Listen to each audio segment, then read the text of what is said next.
तो नबी पाक सल्लम ने फरमाया जेड़ा भाई अपने मुसलमान भाई का जनाजा पढ़ के वापस आ जाए अल्लाह पाक उन्होंने एक किरात का सवाब अता करते ने।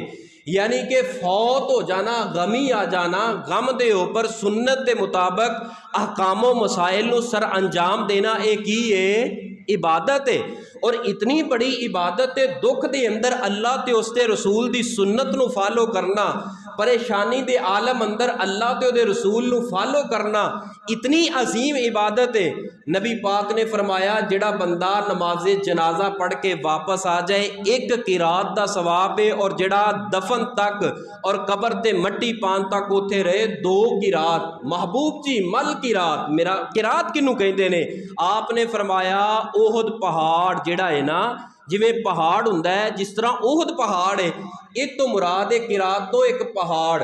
यानी जेड़ा जनाजा पढ़ लवे एक मरतबा वापस आ जाए अल्लाह पाक उन्होंने इन्ना अजर अता करते हैं जिड्डा वड्डा ओहद पहाड़ है, जिन्ना नज़र आ रहा है, जिन्ना खिला है, फिर जिन्नी उहदी गहराई है, इन्ना अजर ते सवाब अल्लाह उस बंदे नूं अता करते हैं। और जेड़ा कफन दफन और दुआ तक आखिर तक मट्टी पान तक नार रहे अल्लाह पाक उन्होंने 2 बड़े बड़े पहाड़ा जितना अजर ते सवाब अता करते हैं। लिहाजा जनाजा पढ़ना की है? इबादत है। इस